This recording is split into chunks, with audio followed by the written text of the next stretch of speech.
You've lived a great life and done well for yourself. But what mark will you leave on the world? How will you inspire future generations? Stan Miller and Katie Beth Hand have helped thousands of people answer exactly those questions. If you've ever wondered, what will be my legacy? You're in the right place. Welcome to the Your Life, Your Legacy podcast. Now, here are your hosts, Stan and Katie Beth.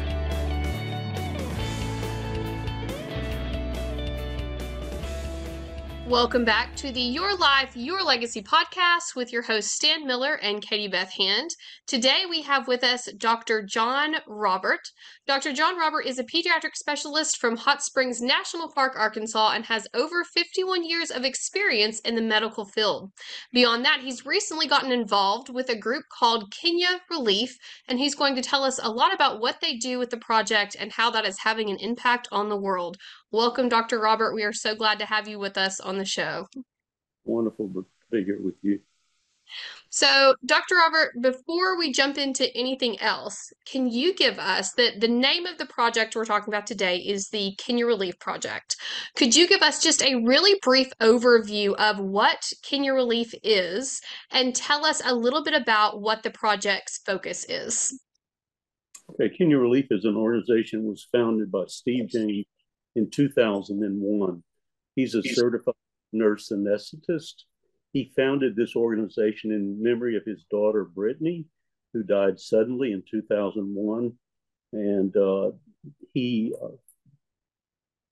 cashed in his retirement fund the next year and bought 16 acres of land in Migori, Kenya, to establish an orphanage. And from that orphanage, other projects have emerged. A school, a clinic, hospital that's now being built, a 60-bed hospital. And these water systems were actually a gift to me from him to allow me to pursue this in Kenya under the auspices of his organization. So I met him in 2006 and began working with him.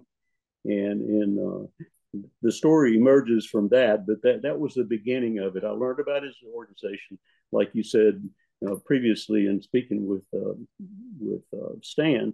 He's an ordinary guy. He's not a multimillionaire, and so in order to fund this project, he put his life and his fortune into it. And when I learned about him, I decided this is a man that I need to meet. And so I called him, and he let me go to Kenya in 2006 in April with the team. And you have been back multiple times since then and even led a couple of teams. Is that correct? Been back, this year will be the 20th time, and I've led over half those as a team leader. That is incredible. So is there anything, I know that his backstory and doing this in memory of his daughter is obviously a very powerful legacy. And I love what you said, that he's not a multimillionaire. This was something he was passionate about. I mean, he made real sacrifices to make this happen. What is it in particular about the Kenya Relief Project that drew you to it? Do you have, any sort of a history with that? Is it of, a religious significance to you? What is it that made you feel like this was a worthwhile project and really sparked your interest in getting involved? Okay. I'll go back a long way because I started with working in the developing world in missions in 1992. It's about 30 years ago. And what called me to that was a friend, Danny Haynes, who's a dentist here in Hot Springs. And Danny told me, he said, I'm going to Guasensi, Honduras. How would you like to go with me and be on a team?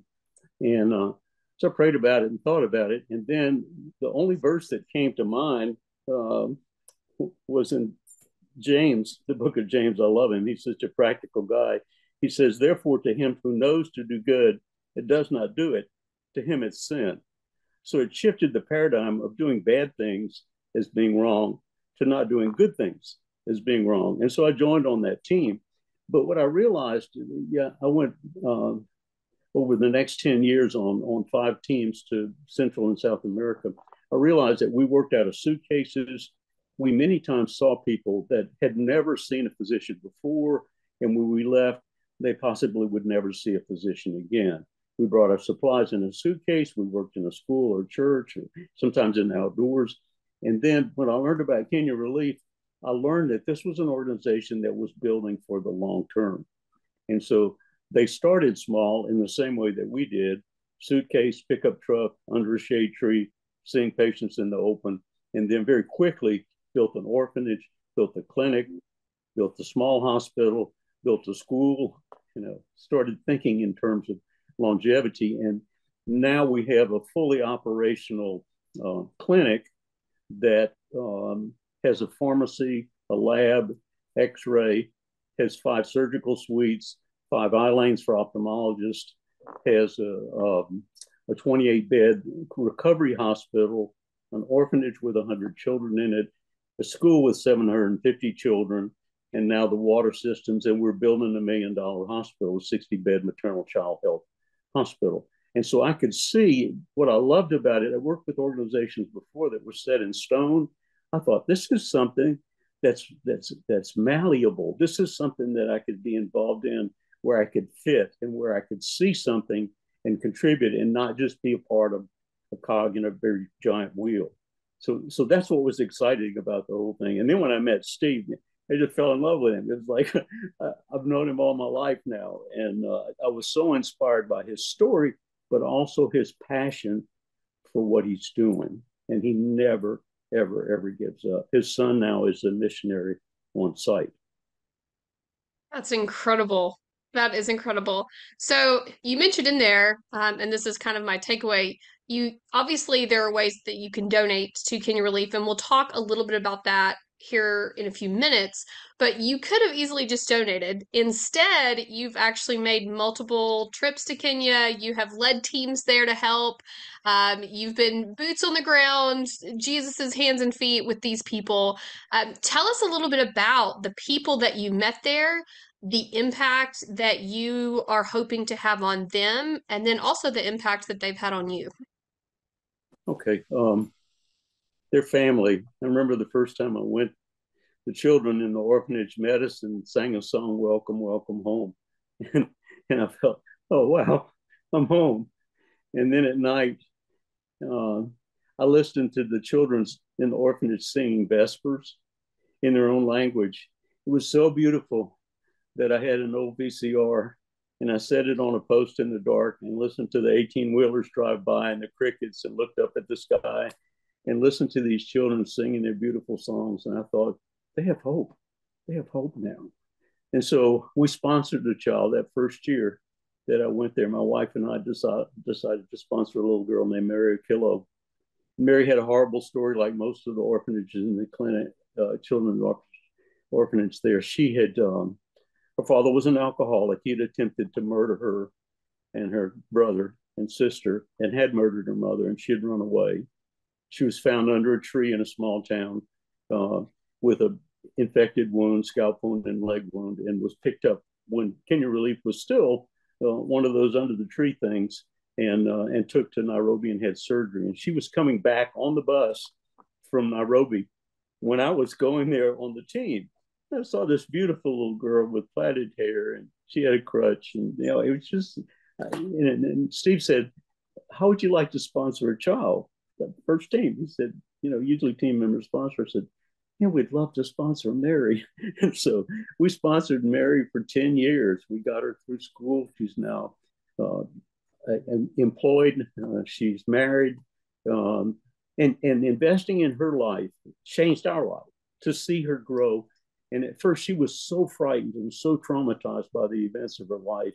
But we saw over time, she began to trust us. She began to believe us. She was very uncomfortable around men. And then this huge smile broke out. And then the last time I saw her, it was so amazing, because I realized that her life had where she had grown up, she had not had a father in her home, and her father had been injurious to her. And I realized in the Bible that fathers gave sons their blessing, but often daughters were neglected. Firstborn son got most of it, and the other children got very little. And so Mary was in our lobby of our organization, and she was sitting there, and I said, "Mary, I would like to bestow on you a father's blessing." And so my friend was there. We put our hands on her head, And we blessed Mary in the name of Jesus and gave her a blessing that she was going to be someone who changed her culture for good. And it's incredible because she was so shy.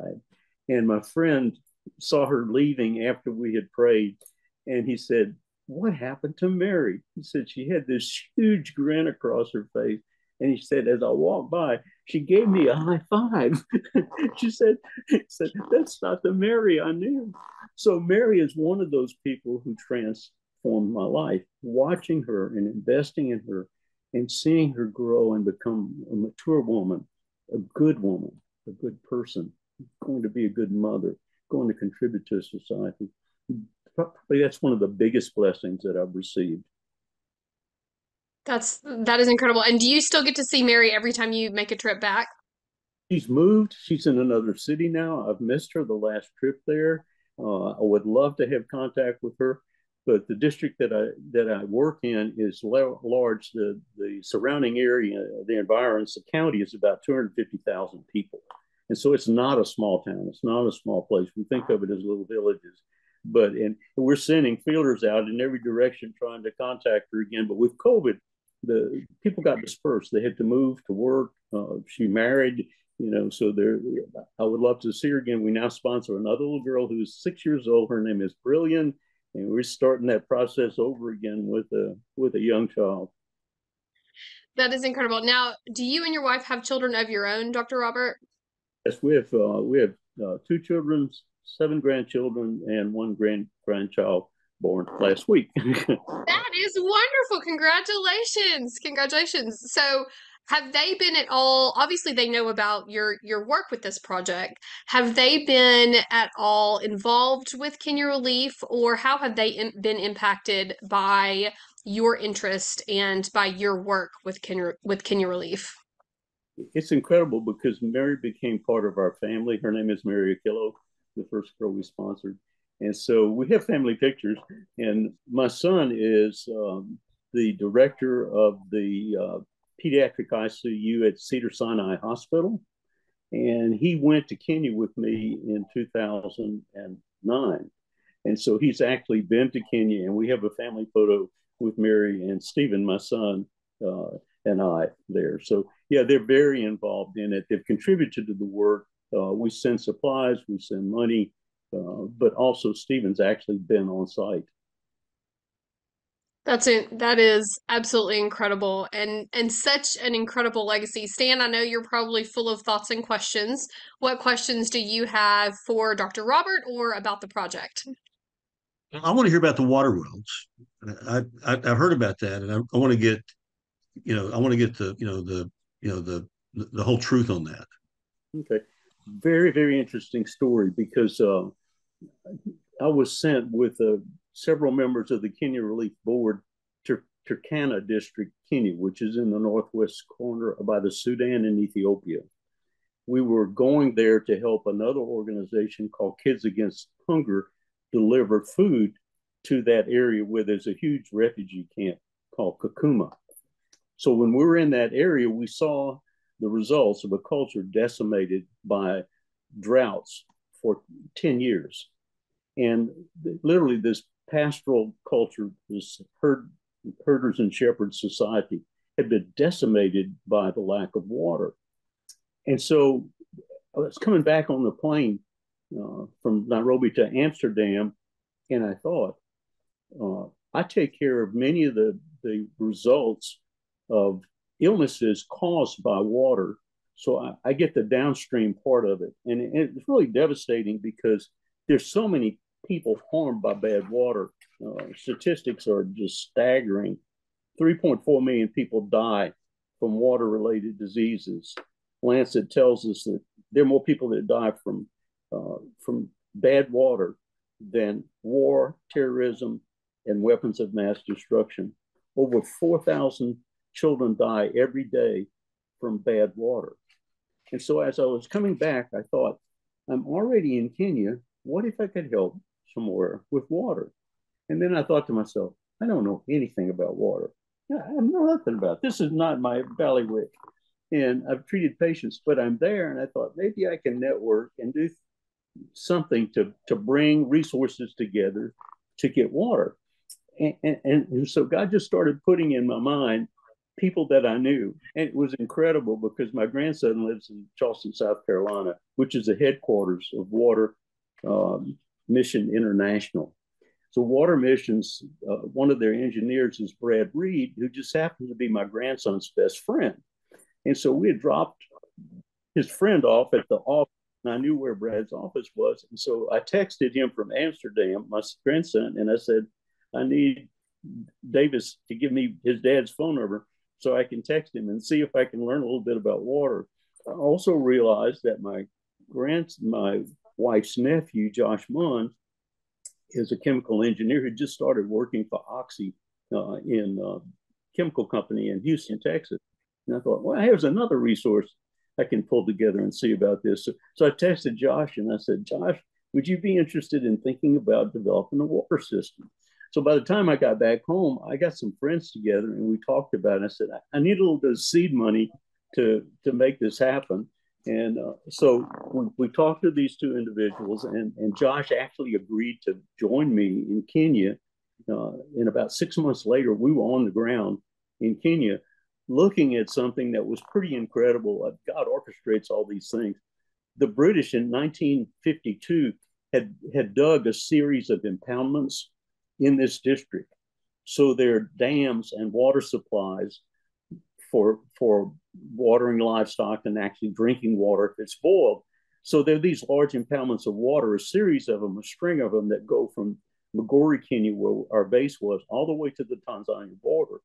And so the other thing that's really interesting about it, Water Missions International, the method of delivery of water is a patented system called the Living Water Purification System, which is self-contained, small, about half the size of your sofa, can be carried by 4 men on poles and employed in place, and can filter water systems that are very impure, very simply, with not a lot of technical supplies, really just rocks, gravel, sand, and what's called a Venturi chlorinator.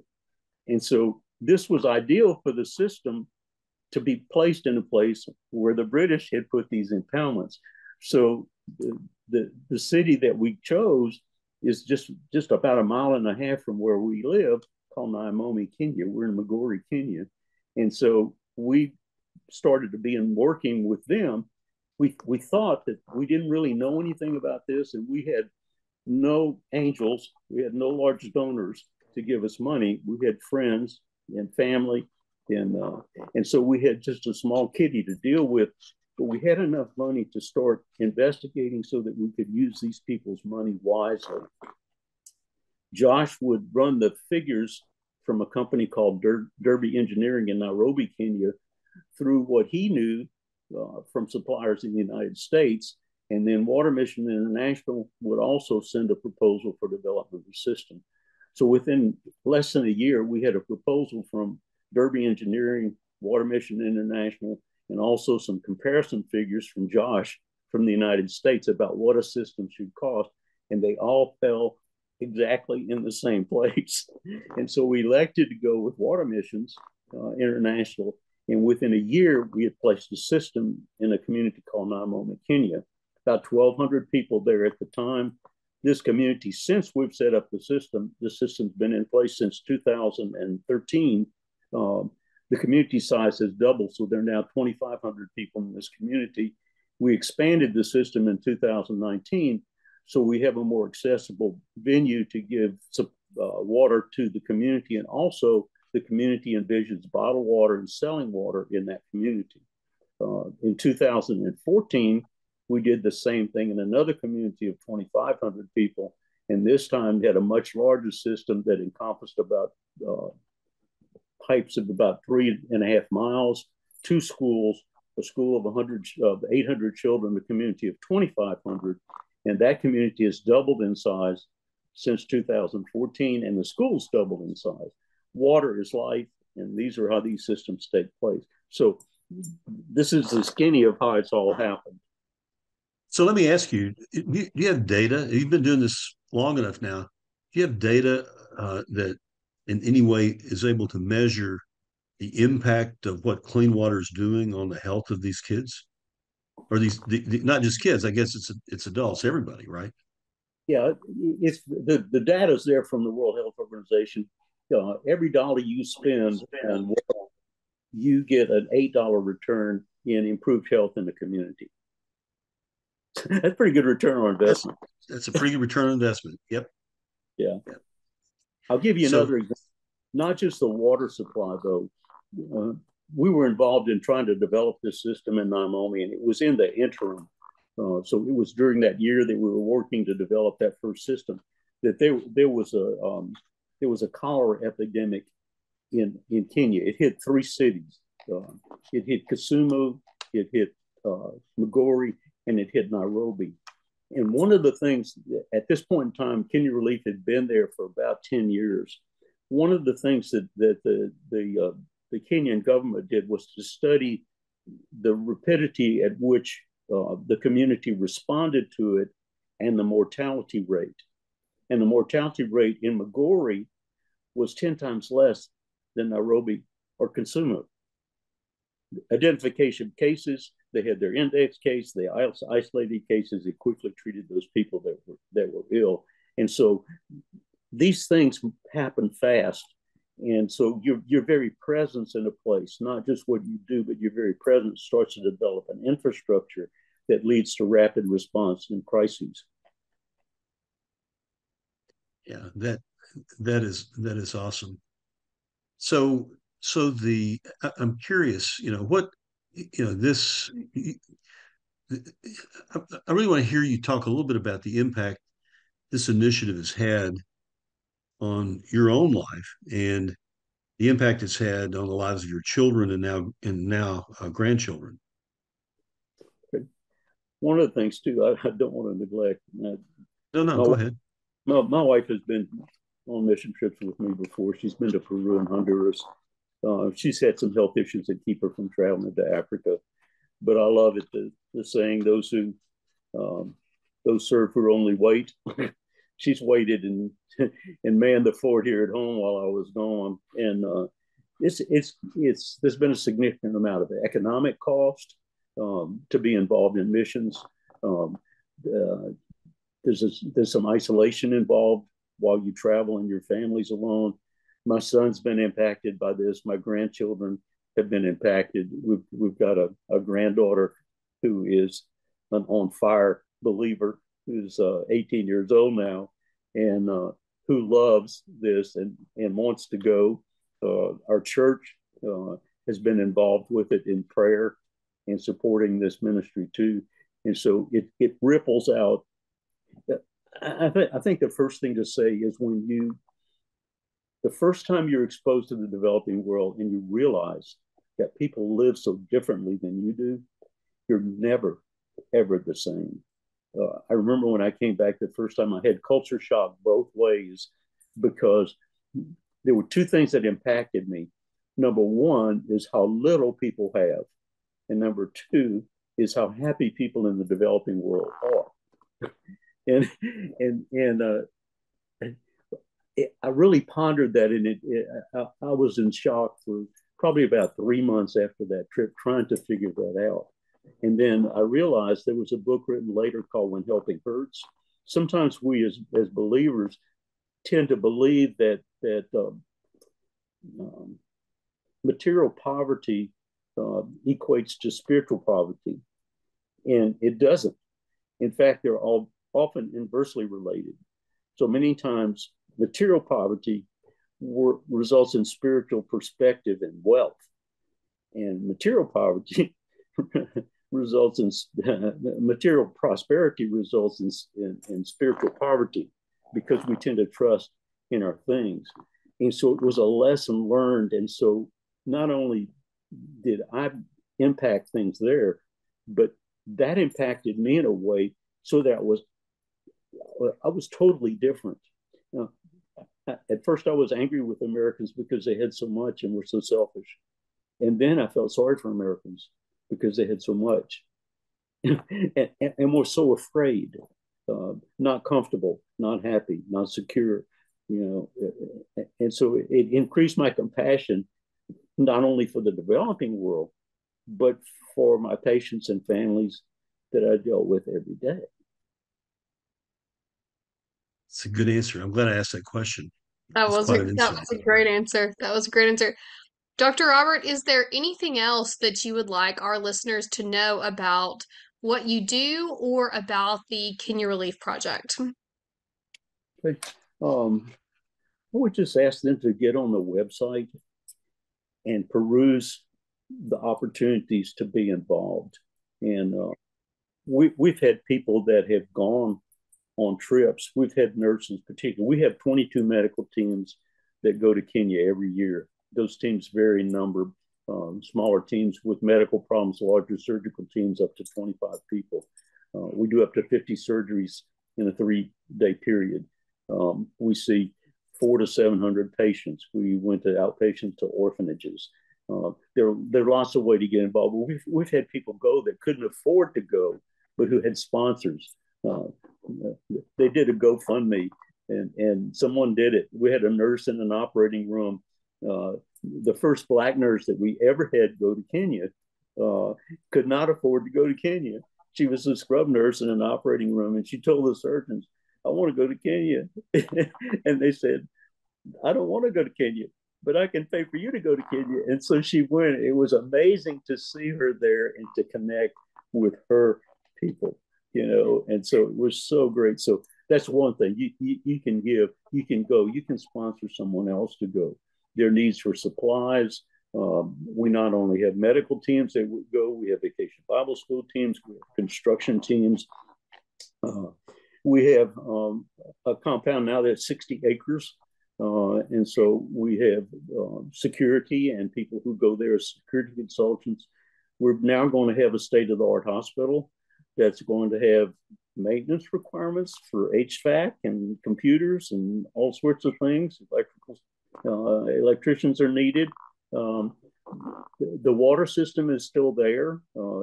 If they want to contribute to that directly, it's called Jon Robert's Water Fund.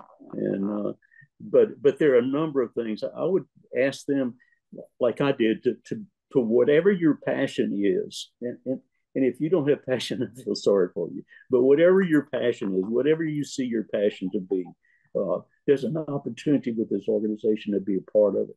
It's small, it's well managed, it's run by people whose heart is for good. And in this world, sometimes you get a little jaded about organizations, but I can guarantee you firsthand, I've looked at it from the inside out. There's nothing that's not done in a way that's aimed toward excellence. That's incredible. Well, everyone, thank you so much for listening. This has been the Your Life, Your Legacy podcast with your hosts, Stan Miller and Katie Beth Hand. Our guest today has been Dr. Jon Robert. To find out more about what Dr. Jon Robert is doing and the Kenya Relief Project, to donate or to get involved, visit kenyarelief.org. Dr. Robert, it was so great to have you on the show. Thank you so much for joining us. Thank you so much for having me. Thanks for listening to the Your Life, Your Legacy podcast with Stan Miller and Katie Beth Hand. If you enjoyed the show, please rate, review, and subscribe on Apple Podcasts, Spotify, or wherever you get your podcasts. To find out more about Stan and Katie Beth, go to pinnaclelegacylaw.com. You can also find links in the show notes.